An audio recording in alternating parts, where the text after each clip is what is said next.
Bonjour, on se retrouve aujourd'hui pour le tirage des énergies de cette journée du mardi 26 novembre 2024. Ben ça y est, on arrive à la fin. C'est la dernière semaine, on arrive à la fin. Et aujourd'hui, alors je vous montre, je tourne cette vidéo. En même temps, je vous montre la tête de mon fils. Ça va, c'était il y a longtemps. On est le jeudi 21 novembre et il neige. Il neige, et il neige bien, mais ça tient du mal à tenir. J'aime bien quand il neige. Avant, je n'aimais pas la neige. Parce qu'avant, je devais sortir de chez moi. Pour aller travailler, pour emmener mes enfants à l'école. Maintenant que je ne dois plus sortir de chez moi, c'est plus une obligation. Ben, en fait, ça me va bien. C'est joli. Courage pour tous ceux aujourd'hui qui sont sur la route. Je pense à vous. Alors. Mardi 26 novembre, la corne d'abondance.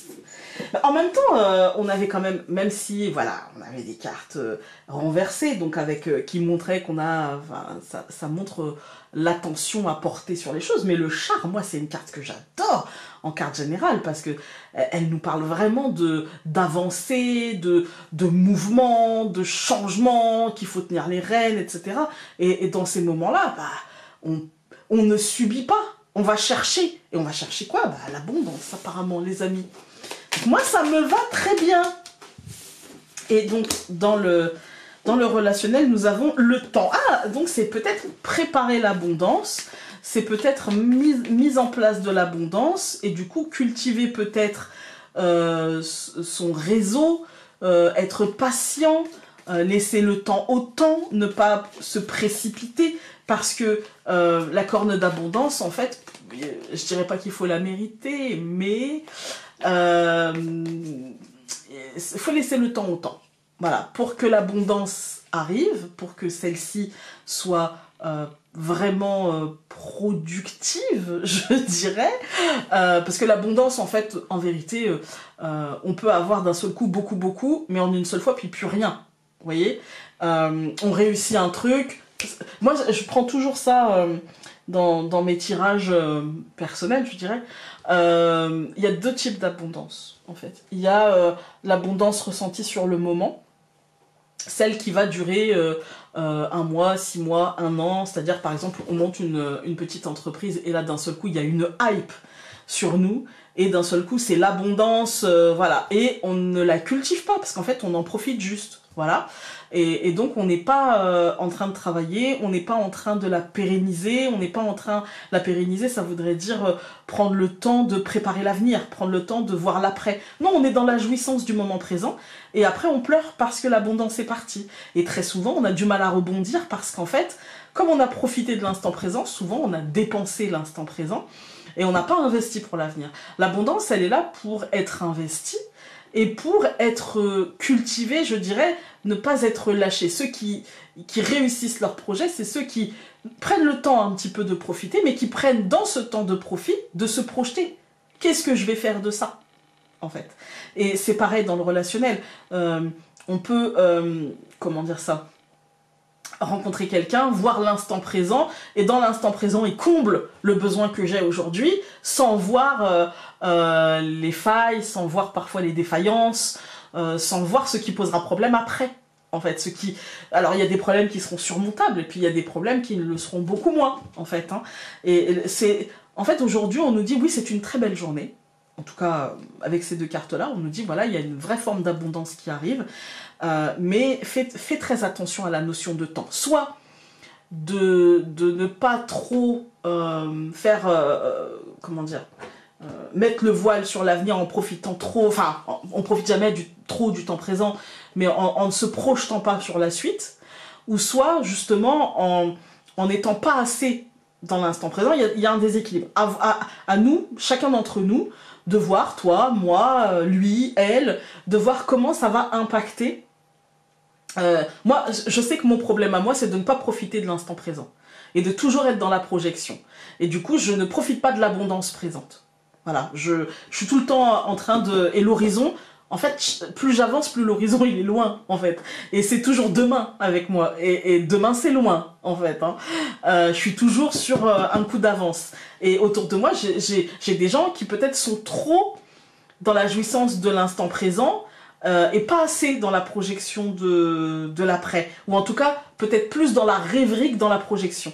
Vous voyez? Et oui, bah, plus tard on fera ça, machin, mais aujourd'hui, je profite de ça, je suis bien, voilà, et j'investis pas pour l'avenir. J'ai des gens autour de moi comme ça, et moi par contre, je suis trop dans l'investissement pour l'avenir, et pas assez dans la jouissance du présent, ça je le sais. C'est mon caractère. Donc peut-être que toi, peut-être que lui, peut-être que elle, peut-être que nous avons un problème avec cette notion de temps. Voilà. Alors, hop, nous allons avoir la femme, la réflexion, l'intériorité, le chemin. Voilà, je vous disais, on a peut-être une réflexion à mener sur la notion de temps et d'abondance, et on a le chemin. Le chemin, c'est cheminement, pensée, réflexion, choix, positionnement. Il y en a beaucoup trop. Hein. Je coupe. La montagne est la clé. Moi, je pense qu'une fois la réflexion faite, on ouvre une porte. On trouve des... En fait, c'est pas qu'on trouve des solutions d'ailleurs, c'est pas vraiment des solutions, mais on trouve un chemin peut-être pour dépasser cette montagne. On comprend l'effort à fournir, on comprend ce qu'il y a à mettre en place. C'est de la compréhension. Alors, nous allons avoir la souris, on s'est dit, hein, la notion de temps, etc. La femme qui tourne le dos mais qui regarde la Vierge. Le soleil. Et le jardin. Écoutez, moi, ce que je peux y voir aujourd'hui, c'est quand même un état de questionnement. Un état, justement, là, le char, il a commencé à avancer. Et là, peut-être que, pour ceux qui se rappellent du tirage, ou pour ceux qui ont en tout cas regardé le tirage de la semaine, les rênes peuvent être difficiles à tenir, là, aujourd'hui. Et du coup, on peut stresser, on peut avoir peur de manquer de force, on peut avoir peur de manquer de réflexion, on peut avoir peur de manquer de force de caractère, en fait. Hein, c'est plutôt ça. Et on est peut-être, il y a un désaccord en nous, on est peut-être en autoflagellation, je vais pas y arriver, je sens que ça va m'échapper, j'ai peur, voilà. Alors qu'en fait, on nous dit que non, les choses semblent lumineuses, et c'est plutôt dans un projet qui concerne les sphères extérieures, professionnelles, amicales, pas dans le foyer, on est plutôt sur l'extériorité. Les choses semblent bien, mais on a c'est un coup de calgon, c'est un coup de stress, en fait. Hein. C'est un petit coup de déprime, un petit coup de moins bien sur « Ah, mais peut-être je vais pas y arriver ». Et c'est ça, en fait. Et ça arrive, ça arrive. Je recouvre donc la souris par la croix, je recouvre la femme par l'hélice, je recouvre la Vierge par l'enfant, le soleil par le serpent et le jardin par l'homme. Cette deuxième ligne, elle nous dit quoi? Elle nous dit qu'en fait, tout ça, c'est parce qu'il y a une forme de renouveau, parce qu'il y a un truc qui est fragile. Le renouveau, c'est très positif, le renouveau, c'est génial, le renouveau, mais c'est fragile. Et parfois, il y a un peu de naïveté aussi là-dedans, en fait. Hein. Il y a l'idée de quelque chose qui prend fin et qui nous oblige, en fait, à utiliser notre libre arbitre pour choisir le renouveau. Mais choisir le renouveau, ça veut aussi dire choisir... Alors oui, c'est choisir le changement, choisir la nouveauté, mais aussi choisir la fragilité, choisir la déstabilisation, choisir le changement de rythme, peut-être le faux rythme, comme quand on accueille un bébé. Vous voyez, accueillir un bébé, c'est merveilleux, mais c'est chamboulant, c'est difficile, c'est compliqué, c'est... enfin, je veux dire, quand c'est notre premier, rien ne te prépare aux nuits blanches, à avoir un bébé qui ne dort pas du tout, parce que chaque bébé est différent, en fait. Il y a des parents qui vont être... Moi, c'était mon cas, hein. Moi j'étais fatiguée, épuisée, parce que vraiment, moi j'ai eu 2 enfants qui, je dis pas qu'ils braillaient tout le temps, parce que c'est pas le mot, mais oui, ils pleuraient beaucoup, dirons-nous, hein, ils se faisaient entendre, voilà. Mon fils peut-être un peu moins que ma fille, mais ma fille, je me vois à 4 h du matin sortir en poussette, parce qu'il y a que ça qui la calme, en fait, hein. Alors que moi, ma mère, quand je suis née, elle était frustrée, parce que j'étais un bébé qui dormait, mais tout le temps, en fait, hein. Mais tout le temps. Elle me disait, tu t'endormais même sur le biberon. Voilà, sur le sein, sur le biberon. Tu t'endormais, ta passion, c'était dormir, quoi. Et c'est resté à un certain temps. Mais moi, mes enfants, c'était tout le contraire. Bon, ils se sont bien rattrapés. Ça reste des adolescents qui dorment 12 heures par jour. Bah, moins maintenant parce que ma fille est grande, mais oui, hein, ils ont aimé le sommeil après. Mais mes petites bébés, c'était infernal. Et rien ne prépare à ça, comme rien ne préparait ma mère à être frustrée de devoir réveiller son enfant pour l'avoir un peu avec elle, quoi. Voilà, donc c'est ça que j'essaie de vous expliquer, c'est que la frustration enfin l'enfant ici, il est quand même bon, voilà, au-dessus il y a la verge, dans la ligne où il y a la croix, le serpent, il y a un truc un peu, il n'y a pas que, si je vous disais il y a que du renouveau, je vous mentirais. Non, il y a aussi de la prise de conscience que le renouveau peut bouleverser, peut bousculer, peut chambouler en fait, hein, et que certes il est plein de promesses. Mais c'est dans le cas où on arrive à dépasser ce moment de turbulence. Parce qu'il est plein de promesses, mais les promesses ne sont pas forcément tenues, je dirais. Voilà, c'est pas parce qu'on se dit « Ah, ça me semble que… » Si on arrive à mener la barque, si on arrive à tenir les rênes, oui, ce sera tenu. Mais si on lâche tout parce qu'on se dit oh, « Ça me fait peur », dans le mur en fait. Hein. Voilà. Donc c'est pour ça qu'il est cet enfant, qu'il n'est pas sur une ligne complètement lumineuse, quoi, en fait. Hein. Avec le serpent à côté, on sent que... Moi, je pense que ici, la trahison, elle ne viendra pas de l'extérieur. Moi, je pense que cette trahison, ça sera un manque d'organisation, un manque de planification, un manque d'implication. Voilà, c'est ça qui trahirait. Le fait de ne pas prendre le temps de réfléchir à tout ce qu'on a dit, ça trahirait le truc, en fait. Hein. Quand on regarde les colonnes, on a la souris et la croix, la lourdeur de la peur du manque. La lourdeur, la difficulté dans une fin annoncée, où on se dit, est-ce que derrière, ça va, est-ce que ça va pas être le chaos, est-ce que machin? Non. Voilà, vraiment, la femme et l'hélice, c'est... En fait, ça ne te retirera rien de ton pouvoir de décision. Ça ne te retirera rien du succès que tu mériteras ou que tu ne mériteras pas. En fait, tes actions, ce que tu auras mis en place, ton libre arbitre, tes choix, détermineront si tu auras la corne d'abondance ou non, en fait, hein. Voilà, et ça c'est selon ta peur liée à ce renouveau. Comment ce renouveau va te fouetter? Est-ce que c'est normal d'avoir peur dans ce moment-là? Je serais... ce serait n'importe quoi de vous dire n'aie pas peur, avance, vraiment vas-y, la fleur au fusil, t'as rien à craindre. Là, pas vraiment en fait. En fait, bien sûr que, parce que moi j'oublie pas à chaque fois dans les tirages ce que j'ai vu dans la semaine. Je n'oublie pas les cartes aussi qu'on a en amont. Là, la Vierge et l'enfant, ça nous dit clairement que oui, ce renouveau, ça va t'impacter, en fait. Et ça va pas forcément t'impacter concrètement. Parce que concrètement, on voit que ça va. Mais je mentirais si je te dirais, ça ne va pas t'impacter émotionnellement. Non, tu vas te sentir trop bien. Non, non, c'est faux. Ce renouveau, il va t'inquiéter. Ce renouveau, qui peut être dans ta vie perso ou qui peut être pour nous tous au niveau ambiance, voilà, hein, autour de nous, eh bien, il y a quelque chose qui mute, qui change, qui bouge, qui est fragile, qui est presque comme du verre, et du coup, on s'inquiète, on se dit, est-ce que ça aura le temps de se consolider ou pas? Est-ce que... voilà. Derrière, on a le soleil et le serpent. Moi, je pense que c'est un moment nécessaire à la transformation. C'est un moment nécessaire à la matérialisation sans se trahir.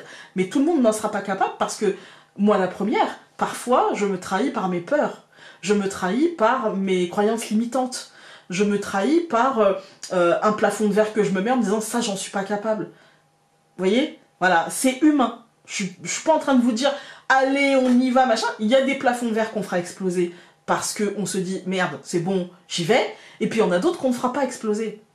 Et c'est humain, parce que c'est pas le moment, parce qu'on n'en est pas encore capable, parce qu'il y a des peurs qui sont trop prédominantes dans notre vie, parce que dans l'intérêt de notre vie d'aujourd'hui, ce volet-là, ça va attendre, quoi. Voilà, évidemment, évidemment. Mais il y a quand même des matérialisations.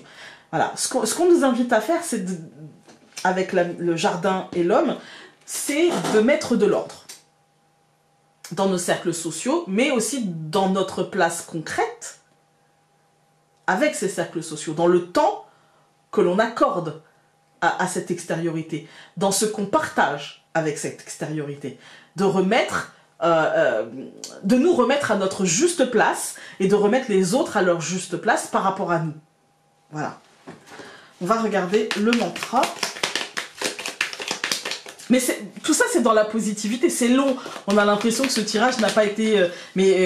quand même, on a le soleil et l'hélice dans ce tirage. Hein, donc, voilà, c'est pour du positif. Mais pour du positif, parfois, il faut passer par des petits moments de turbulence. Alors, il y en a une qui s'est retournée et elle nous dit... Le rire est une pulsion salvatrice et bienfaisante et tu as vraiment besoin de cette pulsion en ce moment. Ris, éclate de rire, d'un fou rire profond et contagieux, lâche-toi. Moi, je pense que dans la vie, les situations les plus vous savez, quand j'ai perdu mon papa, j'ai beaucoup... alors, pas tout de suite, hein, mais après, j'ai beaucoup ri, en fait. J'ai voulu garder ces moments-là je vais vous raconter un truc parce que ça me vient. Hier, je discutais avec mon mari et je me suis coupée en cuisinant. Je sais pas si vous allez voir, voilà. Et mon mari me dit, oh là là, mais quel boulet, toi je te laisse dans la cuisine, je te retrouve avec un doigt en moins. Voilà, mais vraiment, hein, quand il bricole et qu'il y a ses outils un peu partout par terre, il me dit, ne viens pas. Et la dernière fois, il me dit, je vais acheter des plots pour pas que tu viennes. Des plots comme quand il y a des travaux pour bloquer le truc.